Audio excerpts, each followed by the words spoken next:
মাছ ফুটু। নমস্কার বন্ধুরা, good morning and welcome to মানু ব্লগ। কেমন আছেন আর বন্ধুরা সবাই? আশা করছি আর বন্ধুরা সবাই ভীষণ হয়ে ভালো আছেন আর সুস্থ আছেন। তাই তো বন্ধুরা, আজকে 19শে ডিসেম্বর, আজ মঙ্গলবার, এখন বাজে সকাল 9:30। তো আমি এখন থেকে আমার বন্ধুদের সামনে চলে এসেছি একটা নতুন ব্লগ নিয়ে। ঠিক আছে বন্ধুরা, আমি রান্নাঘরেই রয়েছি। রান্নাঘরে যে মাছের মুড়ো ভাজা চলছে, আমি এটা রান্নাটা এখনও করিনি, করবো। মুড়োটা আগে ভেজে নিই, কী রান্নাটা করবো সেটা আমি তো পরে দেখাচ্ছি আপনাদের। আর এইখানে দেখুন, এখানে অনেকগুলো ডিম সেদ্ধ হচ্ছে, এটাও আজকে রান্না হবে। আজকে মাছ ডিম সব রান্না হবে। কেন হবে সেগুলো আমি পরে আপনাদের জানাচ্ছি। মাছ ডিম একসাথে আমাদের বাড়িতে কোনোদিনও করি না, কিন্তু আজকে করছি। তো ঠিক আছে বন্ধুরা, আমি সেটা পরে জানাচ্ছি। কিন্তু আমি এখন এই রান্নাটা আমি করি, আর এই রান্নাটা আমি আপনাদের সাথে শেয়ার করব। এখানে রয়েছে সবজিটা আমি বলে দিই কী কী রয়েছে। বেগুন রয়েছে, ওলকপি রয়েছে, আলু রয়েছে, এর মধ্যে আর কোনো কিছু নেই। আর এইখানে এটা কি আপনারা চিনতে পারছেন বন্ধুরা? আমি বলে দিচ্ছি আপনাদের। দেখুন, এটা হচ্ছে চিংড়ি শাক।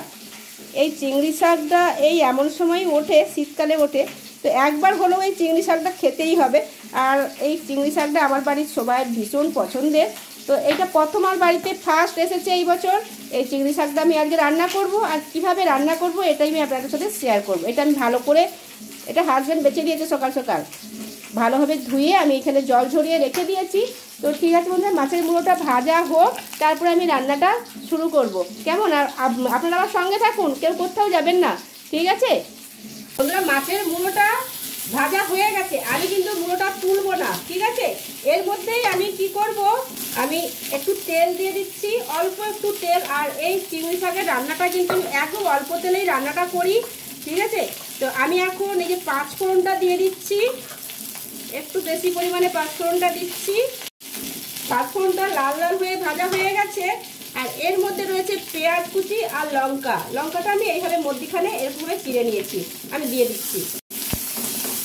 পেঁয়াজটা হালকা করে একটু ভেজে নেব। আমি আর কোনো মশলাপাতি কিছুই দেবো না। আমি বেশিরভাগ রান্নায় কিন্তু মশলা ছাড়া রান্না করি। যেগুলো মশলা না দিলে না, সেগুলো আমি অবশ্যই দিই। আর এই রকম এই চচ্চড়ি হোক বা ঘন্ট হোক, আমি কিন্তু মশলাটা খুব কমই দিই। আর এটা তো চিংড়ি শাকের ঘন্ট হচ্ছে, আমি কোনো মশলা দিই না। এরকম একটু পেঁয়াজ এই ফোড়নের সময় এই 5 ফোড়ন আর একটু পেঁয়াজ দিয়ে দিই।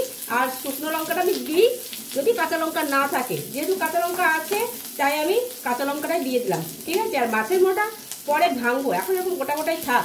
পেঁয়াজটা হালকা ভাজা হয়ে গেছে, আমি দিয়ে দিচ্ছি এই সবজিগুলো। দিয়ে দেবো একটু নুন আর হলুদ।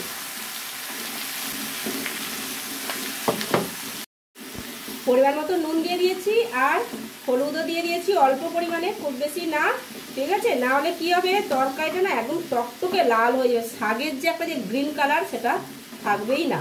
সেই জন্য আমি অল্প পরিমাণে হলুদ দিয়ে দিয়েছি। আচ্ছা, এইটা এই মতো একটু আঁচটা আমি বাড়িয়ে দিলাম, কমানো ছিল। এটা এই মতো একটু ভাজাটা হোক, ঠিক আছে? আমি একটু ঢাকনাটা খুলে দেখবো। মাঝে মাঝে তো নেড়ে দিতেই হবে, না হলে কি হবে, তলায় লেগে গেলে পুড়ে যাবে। সেই জন্য। আর মুড়াটা এই যে নিজে থেকেই ভেঙে যাচ্ছে, আমি একটু ভেঙে দিলাম, ঠিক আছে? আমি এখন থেকেই মাছের মুড়োটা দিলাম, কিন্তু তাহলে কি হয়, তরকারির টেস্ট কিন্তু খুব ভালো হয়। যখন নামানোর সময় তরকারি হয়ে যাওয়ার পর মাছের মুড়ো দিলে কিন্তু অতটা টেস্ট আসে না। এখন থেকে এই মুড়োটা দিয়ে দিই, সেই জন্য আমি আপনাদের দেখালাম, ঠিক আছে? কিন্তু এই আলু আর বেগুন আর ওলকপি একটু সেদ্ধ হোক, তারপরে আমি শাকটা দেবো। তার আগে আমি অল্প একটু জল দেব, ঠিক আছে? ঢাকনা দিয়ে দিলাম। আমি ঢাকনাটা খুলে দেখি আলুটা ওলকপিটা সেদ্ধ হয়েছে নাকি, দেখবো একটু। আলু তো সেদ্ধ হয়েই গেছে, কিন্তু ওলকপিটা এখনো একটু শক্ত মতো আছে, এখনো পুরো সেদ্ধ হয়নি। তো যেটা সেদ্ধ হয়েছে ঠিকই আছে, কোনো অসুবিধে নেই। আমি এবারে কি করবো, এই চিংড়ি শাকটা দিয়ে দেবো। চিংড়ি শাকটা আমি এখন দিই কেন, একসাথে কেন দিই না, কারণ চিংড়ি শাক না একটু কষাটে ভাব, সেদ্ধ হয়ে যাওয়ার পরে একটু টক আর একটু কষাটে ভাব হয়, ঠিক আছে? তাই বেশি সেদ্ধ করলে কিন্তু এইটা কিন্তু এই সমস্যাটা কিন্তু হয়, একটু টক আর একটু কষাটে ভাব চলে আসে, মানে একটু তেতো তেতো টাইপের একটু চলে আসে। এই জন্য কি হয়, এই নামানোর আগে না, মানে এই সমস্ত সবজিগুলো সেদ্ধ হয়ে গেলে তারপরে দিয়ে কিছুক্ষণ নেড়ে মানে এই চিংড়ি শাকটা সেদ্ধ হয়ে যাবে, তারপরে নামিয়ে নিতে হয়। না হলে ওই যে প্রবলেমটা বললাম, একটু তেতো টাইপের, একটু কষাটে, একটু টক এরকম টাইপের তরকারিটা কিন্তু টেস্ট লাগে, ভালো লাগে না। তাই আমি এমন সময় এই চিংড়ি শাকটা দিই। আগে থেকে মানে একসাথে কিন্তু চিংড়ি শাক তোলার নিয়মও না, চিংড়ি শাক বেশি সেদ্ধ করতে নেই, বুঝেছেন তো? ঠিক আছে বন্ধুরা, আমি চিংড়ি শাক দিয়ে দিয়েছি আর এটা ভালো করে মিক্সড করে নিচ্ছি। ঠিক আছে বন্ধুরা, আমি ঢাকনাটা খুলে দেখবো। রান্নাটা কিন্তু কমপ্লিট হয়ে গেছে। নুনটা আমি আগে দিয়ে দিয়েছি। একটু আমি চিনি দেব, অল্প একটু চিনি দেব, বেশি দেব না, এই একটু, কারণ আমার রান্নায় নিয়ম আছে আমি একটু চিনি দিই। ঠিক আছে, আর এই আলুগুলো না একটু এইভাবে আপনারা ভেঙে ভেঙে দেবেন। ঠিক আছে, আমি একটু যে ভেঙে ভেঙে দিচ্ছি, তাহলে কি হয়, ঘন্টটা ঘন্টর মতো হয়। ঠিক আছে, গোটা গোটা কিছু থাকে না, ভালো লাগে। একটু একটু ঘাটা ঘাটা টাইপের ঘন্ট, মানে একটু ঘাটা ঘাটা না হলে কিন্তু টেস্টও আসে না। ঠিক আছে বন্ধুরা, তো আমার রান্নাটা কমপ্লিট হয়ে গেছে। আমি এটা নামিয়ে, কড়া থেকে নামিয়ে আপনাদের দেখাচ্ছি। ঠিক আছে, এই দেখুন বন্ধুরা, চিংড়ি শাকের ঘন্ট রেডি। আমি এই চিংড়ি শাকের ঘন্টতে মাছের মাথা দিয়েছি, আপনারা কিন্তু চিংড়ি মাছ দিয়েও বানাতে পারেন, দারুণ হয় কিন্তু। আর হ্যাঁ, আমি ওই যে বললাম চিংড়ি শাক বেশি সেদ্ধ করতে নেই, বেশি সেদ্ধ করলে কি হবে, মানে অনেকক্ষণ থেকে সবজির সাথে দিয়ে দিলে কি হবে, টক একটা কষাটে ভাব চলে আসে, সেটা কিন্তু টেস্ট একদম ভালো হয় না, খেতে ইচ্ছে হলেও খেতে ইচ্ছে হবে না, এরকম একটা ব্যাপার হয়ে যাবে। তাই আমি যেই টাইমটা দিলাম, মানে সমস্ত সবজিগুলো সেদ্ধ হয়ে যাওয়ার পর চিংড়ি শাকটা দিলাম, সেদ্ধ হয়ে গেল, আমি নামিয়ে নিলাম, একটু ঘেটে ঘুটে নামিয়ে নিলাম। এইটার খুব সুন্দর টেস্ট হয়, দারুণ হয়। দেখতে দেখেছেন কত সুন্দর হয়েছে, খুব ভালো হয় এই চিংড়ি শাকের ঘন্ট, বুঝেছেন? ঠিক আছে বন্ধুরা, আমি বাকি রান্নাগুলো করে নিই, তারপরে আমি আপনাদের জানাচ্ছি যে আজকে আমি মাছ ডিম কেন রান্না করছি। ঠিক আছে, কি দাও দাও নাকি বল, কি রে বলবি তো?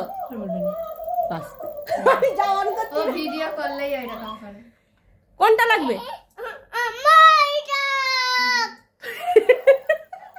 শুনেছেন তো আপনারা? বুঝতে পারছেন? আমি তো বুঝতে পারছি না, আপনারা কি বুঝতে পারছেন? ভালো করে শুনুন তো আর কি কি বলছে।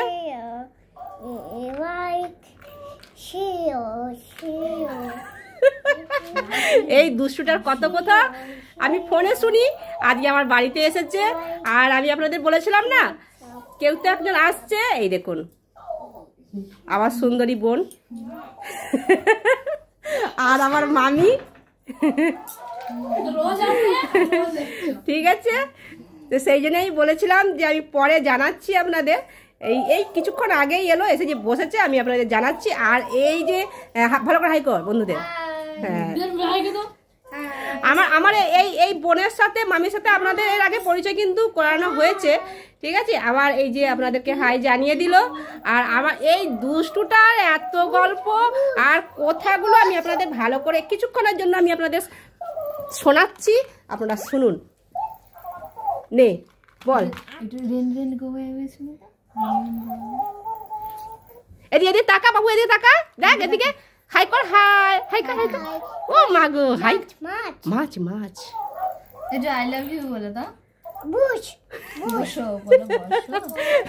এই যে মামি দিদা বলছে বুঝ, কি হলো দুদিন ভাঙা পড়ে গেল, বলছে ফিস, বলে দাও বলে দাও। ফিস, এটা কি? এটা কি ফিস? আচ্ছা, তোমার নামটা কি বলে দাও, নামটা বলে দাও। নাম বল বাবু, নাম বল, বলে দাও, নাম বলে দাও। এখন বলবা না। আরো কিন্তু আরো একজন কথা বলছে, সেটা কি, এই যে কাটুস, ওই যে ওখানে পাশে ওই যে কাটুস আছে, কাটুসের সাথে তো আপনাদের পরিচয় হয়েছে। হ্যাঁ, আমার কথা সমস্ত নকল করে আপনাদের শুনিয়ে দিচ্ছে। ঠিক আছে,